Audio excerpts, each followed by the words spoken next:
What up, y'all? Back with another video. So, if you hear noises from my phone, I purposely kept my volume up because I need to see some messages just in case I'm waiting on a package from FedEx. So, I have the notifications turned on and, well, I want to see this package and whatever because I have to sign for it. They can't just drop it off. Someone has to sign for it. Me has to sign for it. So, there's that. Also, why the bright light and everything? I'm recording in heaven, apparently. But anyways, this is a video about my imposter syndrome. Why does it look like this camera angle? Crazy. Anyways, my imposter syndrome or my experience with imposter syndrome. So, I'm gonna let this little fancy intro take it away. So, for those who don't know me, my name is Ernest. I do these videos where I just pretty much talk about myself. This is a channel dedicated to me and about me. Well, that sounds kind of arrogant if I say it's dedicated to me. It's about me for sure. That's not going to change. But as far as a dedication, I won't say it's dedicated to me, but it's a channel where I talk about myself. So here's my experience with imposter syndrome. So for the quickest, most unprofessional definition of what imposter syndrome is for those who might not know, I suggest you Google it after I say so, or pause the video and Google it yourself if you want a more in-depth definition. My definition of imposter syndrome is pretty much when somebody feels like they aren't who they really are, you know what I'm saying? Or they feel like they're putting on the front because deep down inside they probably don't think they're as good as maybe that they really are, or other people saying that they are, or they just I think a lot of it has to do with just that people not necessarily feeling like they are, and that was a Facebook message, not from FedEx, y'all know that, but people not necessarily feeling like they are, they're truly high self, a king to some sort, if, people have referred to them as that or whatever. So my experience with imposter syndrome is pretty much, it's always happened whenever I was doing two things. Sometimes three, but it's always, when I noticed it, it was two things. When I'm working a job and I've done a job so well, and I'm personally thinking I'm doing my best. I don't think I'm doing terrible, but I think I'm doing my best, which is the bare minimum in my mind. Whereas I find out from, the managers or other co-workers or just people involved, the customers in general, they're like, you're doing an exceptional job or doing a great job of this, that, and the third, but there's something inside of me, and imposter syndrome does come with insecurities, of course, or it deals with the aspect of people being insecure. There's something inside of me that's constantly telling me you're a terrible person, you're bad at this job, you can't do anything, you're just doing all right at this one job. All right, so like I said, one example is when I am working a job, right? Another example would be school. When I am in school and I do well, or if I'm doing well in a class, for some reason, there have been times where I'm like, you know what, maybe the professor is just being super nice to me because I don't give them a hard time, or they feel bad for me, or, there's something about me that makes them feel soft or whatever, right? They might think, oh, this guy is so goddamn stupid. I gotta be nice to him because he's a nice guy, just so damn stupid. So I gotta give him good grades, Where it's like, if that's the whole imposter syndrome thing, where it's like, it fucks with your mind to make you think that you're not as good as you really are. You're getting those good grades because you're actually putting in the work, You're getting those compliments at work and whatever you do, whether it's outside of work or work for yourself or whatever, because people actually genuinely are looking at what you're doing and they see great quality, exceptional quality, or good quality, whatever words they use to describe it. Now, of course, that's not everybody. There's some people that like to butter people up at work or say things to try to motivate people to do the job to, to the standard. I don't know why I put job in quotation marks. I meant to put, to the standard in quotation marks. But we'll continue. So, to do the job to the standards that they would like, because some managers read in some rinky-dink book that compliment your employees even when they're doing a bad job, because it'll motivate them to do even better job than they did originally. So if an employee is doing a good job, they want to do their compliments are going to feed them, and then they're going to do a great job. If an employee's doing a bad job, then it's going to motivate them to want to do a good job. The thing is, it really depends on the individual. Some people, when you compliment them, it's especially to some people who are doing a terrible job at something, when you compliment them on whatever, that gives them permission to continue to be as terrible as they are. You're in a relationship with somebody, and instead of detailing the things that they do that bother you, you compliment them for those things. They're gonna keep doing those things, and deep down inside, it bothers you, but you don't want to come off as, a bitch, or, someone who's complaining, or, combative of some sort. So you keep complimenting them on, leaving the dishes in the sink and not washing them, leaving messes everywhere, peeing on the toilet seat, for all the guys out there who do that shit, right? And maybe women who do that. I never met a woman who pissed on a toilet seat, but hey. Anyways, if you keep complimenting people for doing a bad job, not everybody is that way. Some people want to do better, Others will say, well, it's not a problem. I see no reason to improve, But as far as with me, the compliments didn't necessarily make me want to do better. It didn't make me want to do worse as well. It just kept me stagnant. But then there was always something in my mind, because I'm real good at picking up whether someone is genuine with their comments or not. It was always they're bullshitting, or they're just saying that to be nice. And again, that's sometimes that was the case. Not all of the times. A lot of the times it was just the inner demon me, the inner childish me, the insecure me that's still inside of me to this day, telling me you're not good enough.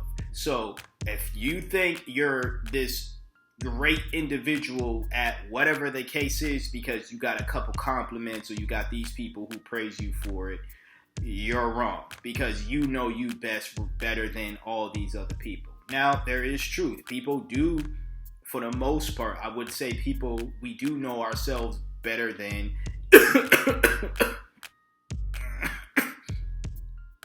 choking on my own saliva here. We do know ourselves better than maybe an employee or whatever, but that doesn't mean the words that anybody else says, whether they're an employee or in a relationship with them, these words do not matter. And that does not mean that everybody is lying to us when they compliment us on something, because we don't necessarily feel it.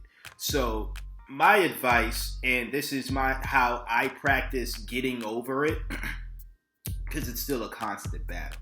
But my advice on how I get over that is to basically, as soon as I start to feel like, okay, you're not as good as whoever is saying they are, look at something that you're very proud of, that you made. Is whether if you're a creative like me, you created a book, or you created a beat, or you made a dish, or even if you're someone like, you really put together some outfit one day, and you are like really proud of yourself for how you did it, It could be as something as like as simple as getting a degree, or getting something, or something that you're very proud of that you achieved.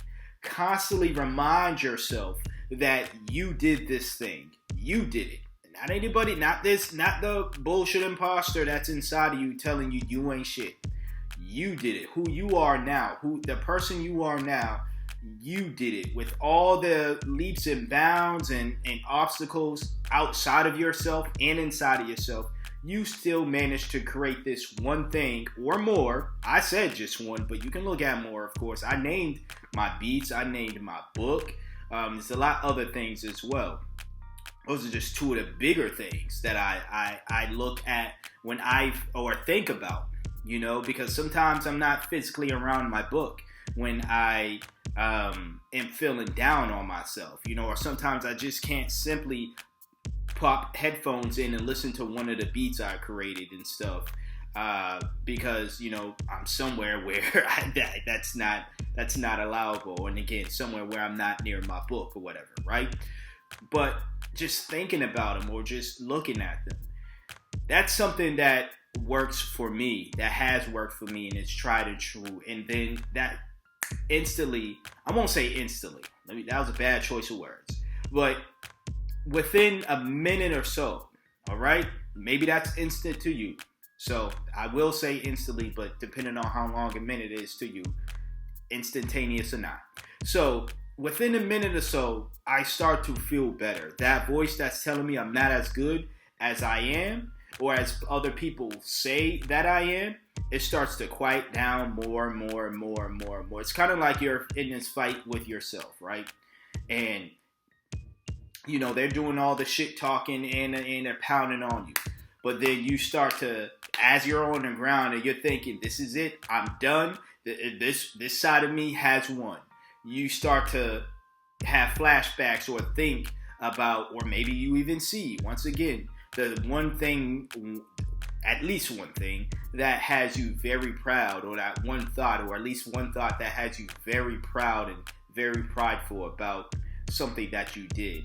And then you get back up. It gives you strength to want to get back up and pound back and fight that self back. That self shuts up. It shuts up, and I won't say it shuts up forever, because I haven't experienced that yet.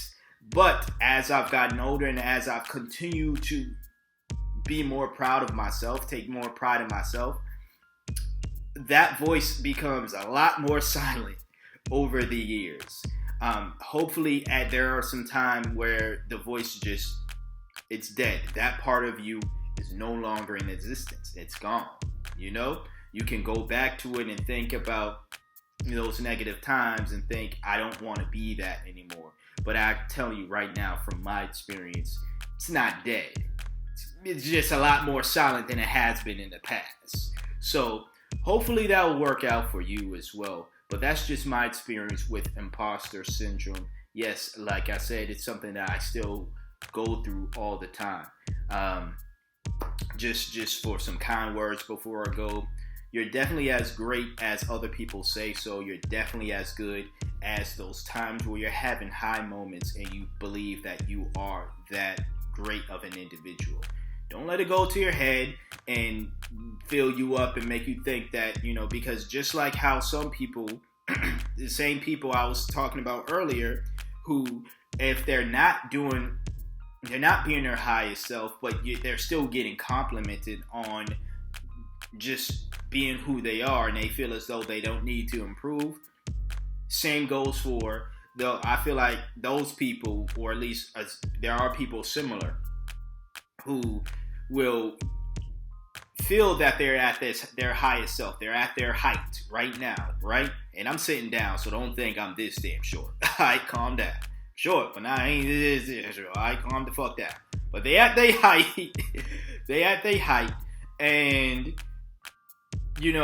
because they're at their height, they think, there's no reason to get higher than this, because this is where I'm at right now. So therefore, there's really no reason for me to make any type of improvements. That's what happens when, you're someone who thinks that you're just perfect, to be honest with you. To put it bluntly, you're perfect. There's no reason for you to grow or change. Imposter syndrome is an MFer. It makes you feel as though you're less than the individual that you truly are. But that does not give you the right, even when you are beaten down on the voice that's telling you you ain't shit, you'll never amount to be shit, you'll always be the little insecure, whatever, right? The fuck up, you know? That does not mean that it is okay to now become the bully. You know, now you're constantly pounding down on yourself, on your older self, but all other people in general who haven't necessarily found their voice and they're still in a struggle with the whole imposter syndrome thing. That doesn't make you any better than they are, you know, because you feel as though you've mastered your voice because your older self, because you may have killed your older self that was constantly pounding down on you, or you've beat it up enough for the voice to not be as prevalent or loud in your life as it probably has been in the past. So it's a balance in that, you know, one that I can't give advice on, even if I feel as though I was like, I guess, a master at it. I still feel as though I couldn't give, you know, advice on it because I believe it varies from people to people. People are different. I'm just telling you what has worked for me and what is working for me. And it's simply just me looking at things that I'm very proud of that I've done and saying that with this lower self of yours, would they be able to achieve these things? You know, would they be able to continue on doing things that, you know, you're doing right now? Do you think that person, your old you, would be able to do the things you're doing right now? If that answer is no, guess what? You're a lot better than what that individual is saying about you, whether it's another individual saying negative things about you or your older self. So that's that. That's the end of this video. I'm getting a call. So like, comment, share, subscribe. Peace out.